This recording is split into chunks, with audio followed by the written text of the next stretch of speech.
안녕하세요 여러분, 오랜만입니다. 코인드라이버 이진환 전문가입니다. 오늘은 4월 9일 오후 1시 58분 토요일이고요. 날씨가 정말 좋습니다. 오늘은 차트나 이런 것들이 아니라 금융, 그리고 비트코인, 그리고 그 외 모든 것들에 대해서 정말 자유 주제로 한번 다뤄보도록 하겠습니다. 지금 영상을 보시면 자연의 영상이 또 한결 여러분들의 마음을 다독여 주라고 한번 준비해 봤고요. 어떤 얘기를 좀 해볼까요? 이 날씨가 좋은데 왜 나는 옆에 연인이 없는가를 주제로 다룰 수도 있을 것 같고요. 연인이 있으신 분들은 지금 이 좋은 날씨에 벚꽃 구경을 가실 수도 있을 것 같습니다.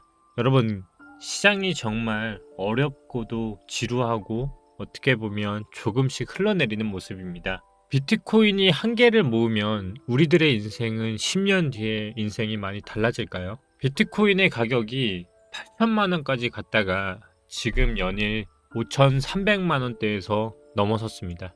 약 1년 전만 하더라도 지금의 가격은 아마 대상승장이라고 표현을 할 정도의 높은 가격일 것이고요. 8천만 원을 기준으로 보면 또 하락으로 볼 것입니다. 현재 분위기로만 보면 전고점을 가려고 하던 점은 이미 넘어섰고요. 1억이라는 얘기가 나오다가 서서히 향하던 모습에서 다시 주춤하는 모습의 형태가 나오고 있는 것 같습니다. 일단은 비트코인이 하락이다 상승이다 논할 위치는 아닌 것 같고요. 우리가 이 비트코인을 한 개를 가지고 있었을 때 10년 뒤의 미래에 대해서 잠깐 말씀을 드렸는데요. 서울이나 수도권의 아파트의 가격을 아시는 분은 아실 거라 생각을 합니다. 중산층 기준으로요. 직장인의 최상의 포트폴리오는 서울의 최소한 2급지 이상의 실거주 아파트 한 채와 우리가 금융자산이라고 표현을 하는 미국 주식, 그리고 코인 관련해서 어느 정도 금융 포트폴리오를 가지고 있다고 하면 이제는 이 세상에서 기본적으로 포트폴리오라고 구성을 할 수 있을 것입니다. 굉장히 쉽게 서울의 아파트 한 채, 미국 주식, 그리고 코인 관련한 투자, 이렇게 간단하고도 평범한 포트폴리오지만 이 수준에 이르는 속도는 사람마다 굉장히 편차가 심할 것이고요. 또 쉬운 일이 아닐 것입니다. 왜냐하면 일단 서울에 2급지 이상의 아파트라는 것은 최소한 5억에서 15억 사이의 아파트 한 채라는 것인데, 이 기준을 적용해 보면 근로소득의 수준이 사실상 굉장히 많은 시간이 필요한 상황에서 괜찮은 직업군이나 사업을 해야만 벌 수 있는 돈이기도 합니다. 서울 2급지 이상의 84제곱 아파트의 시세는 15억 안팎의 기본에서부터 시작합니다. 대부분의 사람들이 거주 공간에 대해서 먼저 구매를 하는데요. 그 이유는 노후에 편안한 삶을 살기 위해서라고 저는 생각해 봅니다. 늙어서 생계를 위해 원하지 않는 일을 하는 것만큼 비참한 말년도 없을 것입니다. 어떤 한 직장인이 비트코인 한 개를 모으고 있다는 짧은 글을 올렸습니다. 그분의 말처럼 1BTC만 모으면 10년 뒤의 인생은 달라질까요? 모를 것입니다. 다만 분명한 것은요, 실거주 아파트 한 채와 일정 수준의 미국 주식에 더해서 1비트코인을 모으는 것은 신용화폐 경제에서 화폐 가치가 급전직하하는 와중에 선택이 아닌 필수 포지션이라는 것입니다. 비트코인은 지금까지 없어진다라고 하면서 사망 선고를 440번이나 받았습니다. 그러면서 이제 2022년 명맥을 이어가면서 일부 국가들을 중심으로 법정 화폐로까지 공인받고 있는 비트코인을 아직도 투기성 자산으로 인식하는 것은 본인 스스로, 그리고 그것을 말하는 사람들은 스스로가 금융 문맹이라는 반증입니다. 우리는 불과 5년, 10년, 그리고 저처럼 80년대 세대 또는 90년대 세대에 있으신 분들은 이제 어떻게 보면 30의 중반에서 40 초를 바라보시는 분들이 있을 것입니다. 이제 그런 분들은 아마 본인들의 부모 세대에서 이런 말씀을 한 번쯤 들어봤을 것입니다. 주식을 하면 패가망신이고 주식은 사기이고 무조건 통장에 예적금만이 돈을 불리는 길이다. 저는 이 부정적인 인식을 가지고 있다는 것을 공감하는 그분들이야말로 이미 부모 세대부터 유전자를 그렇게 물려받았기 때문에 지금의 세대에서 가장 혜택을 못 받았다고 생각을 하고요. 또한 그런 부정적인 인식이 이미 무의식적으로 가졌기 때문에 아마 주식에 대한 부정적인 인식을 계속 가지고 계실 거라 생각을 합니다. 그러다가 이제 코인으로 넘어오신 세대가 굉장히 많을 거라 생각을 합니다. 이 금융 문맹은 참 저는 안타까운 거라 생각을 합니다. 부자는 레버리지에 대해서 굉장히 많이 이용을 하고 가난할수록 레버리지에 대해서 부정적이라는 말을 합니다. 저는 이 말에 100% 공감을 합니다. 레버리지는요, 가난할수록 빚이라 생각을 하고 부자일수록 투자라 생각을 하고 기회라 생각을 합니다.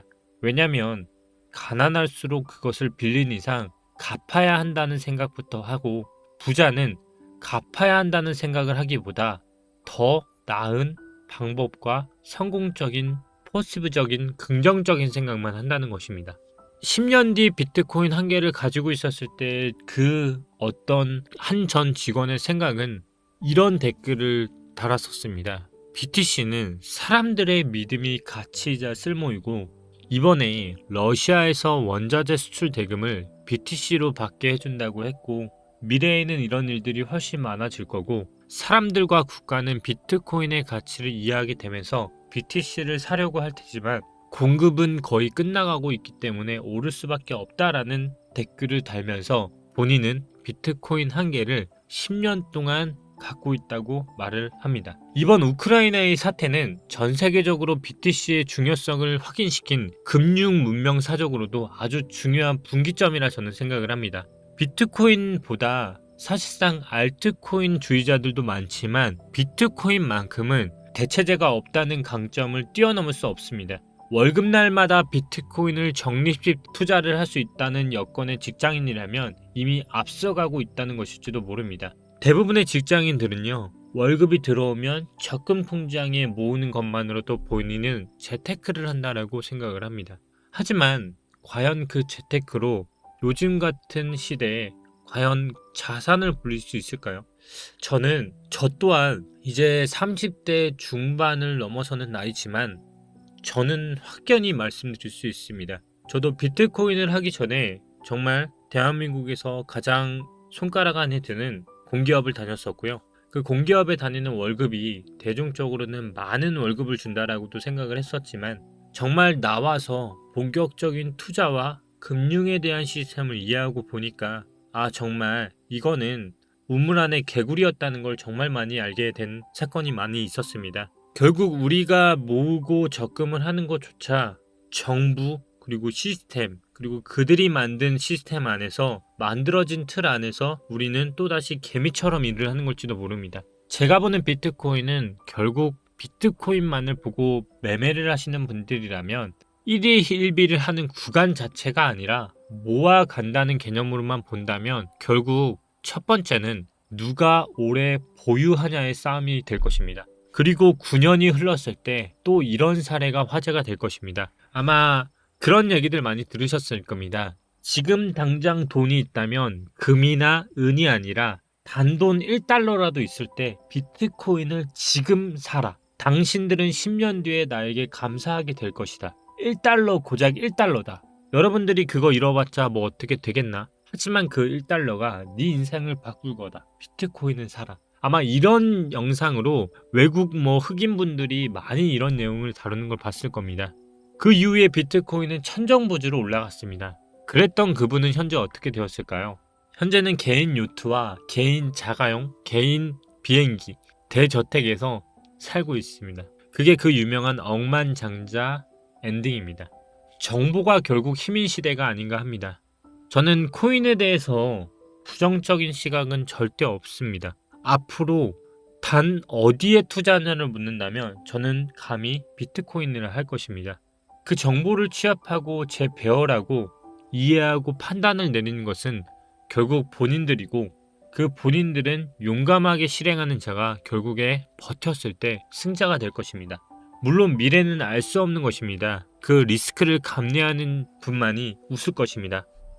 그러나 비트코인의 경우에는 초기에 매우 값이 쌌음을 기억한다면 리스크도 사실 아니었고요. 단지 초기에 1달러였다면 지금 5천만 원을 바라보고 있다면 몇 프로였을까요? 저는 예전에도 말씀을 드렸지만 카카오톡이라는 거를 처음에 얼마였을까요? 500원이었습니다. 액면가 500원은 이제는 몇만 프로가 넘는 상승을 이루었고요. 지금도 기회는 없지 않습니다. 단지 우리는 찾지 못하는 것일 뿐입니다. 쉽게 현재 하락과 상승의 이 비트코인의 출렁임은 우리는 이렇게 받아들여야 할 것입니다. 누군가는 비명을 지를 것이고 누군가는 회심의 미소를 짓겠지만 급락세가 심한 것은 사실이고, 또한 비트는 조금씩 흐르고 있지만 알트는 그거보다 더 큰 하락을 하고 있습니다. 데이비드 로슈라는 인물이 있습니다. 인디펜던트 스트래티지의 창업자고요. 꽤 차분한 인상에 날카로운 느낌을 주는 인물인데, 그가 최근 던진 말을 곱씹어 볼 필요가 있습니다. CNBC가 인용한 것을 보니 로슈는 이런 말을 했습니다. 비트코인은 단기 투자 목적으로 적합하지 않다. 그러면서 그는 이렇게 말했습니다. 투자자들이 가상화폐가 가진 높은 가격 변동성을 조심해야 한다. 말한 그대로입니다. 비트코인은 단기 투자 목적으로 들어와서는 안 되며 가격 변동성은 지금 경험하고 있듯이 상당하다. 그러면 로슈는 비트코인에 대해서 비관론자인가요? 그의 다음 이어지는 말에 귀 기울여 볼 필요가 있습니다. 로슈는 그리고 이렇게 말했습니다. 비트코인의 가격이 향후 10년 안에 최소 2배 이상 오를 것으로 예상을 한다. 가상화폐 투자를 했을 때 장기적인 관점에서 접근을 해야 하며 최소 2배는 너무 적은 전망치지만 그가 공개 발언의 특성상 꽤 몸을 사리면서 조심스럽게 말한 것이니까요. 감안해서 들으면 최소한 10배 이상까지도 갈 수 있다는 말이기도 합니다. 우리는 지난 팬데믹 이후로 역대급으로 화폐량이 늘어난 가운데 인플레이션 해지는 선택이 아닌 필수가 되어버렸고요. 사실 공포의 주스라는 말은 이미 기만한 투자자들은 이미 2008년 글로벌 금융위기 직후 움직이고 있었습니다. 양적 완화라는 비전통적 통화 정책으로 하여서 신용화폐의 경제의 근간이 뒤흔들릴 만한 통화량의 살포가 가해졌고, 달러의 가치가 급락하고 있는 시대를 우리는 십수년째 관통하고 있는데, 지난해 코로나 팬데믹은 아예 돌이킬 수 없는 정점을 찍어버린 것입니다. 인플레이션에 대한 해지 수단은 이제 반짝 관심을 받고 외면을 받을 것이 아니라 그 어떤 투자자들에게든 당면한 중요 과제로 자리매김한 것입니다. 미국 증권거래위원회 SEC조차 비트코인 ETF 승인을 늦어도 얼마 남지 않았다는 것을 이제 기정사실화하고 있는 것으로 우리는 알 수 있을 것입니다. 오늘 영상을 준비한 것은요, 장이 아무래도 좋지 못하다 보니까 제가 말씀을 드린 거고요. 이 비트코인에 대한 마지막 관점으로 말씀을 드리겠습니다. 아무래도 지금 주봉이 꺾여가고 있다는 것은 이미 예상을 해드렸고요. 결국 이게 상승으로 갈지 하락으로 갈지는 이번 주봉의 결국은 남아있다라고 말씀을 드렸습니다. 그러니까 날씨가 너무 좋은 만큼 여러분들은 앞에 영상 보기해 보시면서 다음 주 월요일까지는 주봉이 정말 양봉으로 변하기는 쉽지 않은 장이니까요. 그리고 다음 주에 나오는 주봉이 정말 주봉이 다시 한번 음봉으로 내려가는 흐름이 나온다면 그때는 포인트가 달라지고 양봉으로 아예 올리는 흐름이 나온다면 이제는 조정은 끝났다라고 보시는 게 가장 좋을 것 같습니다. 여러분, 앞에 영상을 다뤄드린 것처럼요, 시간이라는 것을 이해하면 우리는 멀리 보면 상승일지도 모릅니다. 우리가 지금 코인을 하는 이유도 대부분 돈을 벌기 위해서잖아요. 제가 예전에도 한번 말씀드렸지만 금융의 기본적인 패턴을 보면요, 이 노동 수입을 벌고 투자 수단으로 이어가는데, 이 투자 수단으로 하든 노동 수익으로 가든 결국 첫 번째는 1주택이라는 것을 필수적으로 대부분 생각을 합니다. 이 와중에 먼저 자동차를 사시는 분도 있을 거고요, 어떤 분은 주택을 먼저 사시는 분도 있는데, 저는 무조건 주택이 우선이라고 생각을 하는 사람이고, 저 또한 지금 주택을 보유하고 있는 사람이기도 하고요. 또한 이 지점이 지나면 그 다음 고민하는 것들이 또다시 나뉘게 됩니다.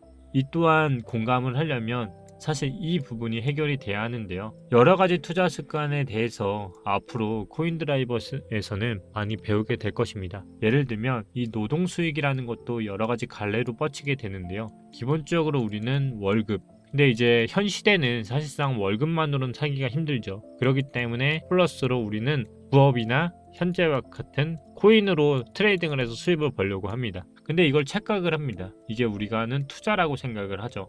근데 대부분의 아마 제가 봤을 때 90%는 투자를 하고 있는 건 아닐 겁니다. 대부분 이렇게 월급 플러스 부업 플러스 도박에 가까운 코인을 하고 있는 것이고요. 제가 다음 시간에는 이런 부분에 대해서도 조금 재테크적으로 접근을 할 수 있는 방법에 대해서 접근을 해드릴 테니까 이번 주말은 너무 하락에 포인트 잡지 마시고요. 우리는 아직 어떤 것도 결론이 나지 않는 결국 우상향으로 가는 단기적인 패러다임에서 제가 어제 영상에서 말씀드린 것처럼 그냥 그런 구간들을 가고 있다라고 생각을 하시면 좋을 것 같습니다. 오늘 영상 다시 한번 돌려보시고요. 주말입니다, 여러분. 날씨 정말 좋고요. 나가서 좋은 날씨 벚꽃 구경도 하시고, 벚꽃 구경을 할 수 없으신 분은 다른 분 아니면 친구분들이랑 좀 더 좋은 시간 보내면 좋을 것 같습니다. 다음 주에는 또 어떤 장이 펼쳐질지 모르겠지만 계속 텔레그램이나 그리고 영상으로 찾아뵙도록 하겠습니다. 감사합니다. 오늘도 이진환 전문가였습니다. 띠띠 빵빵 감사합니다.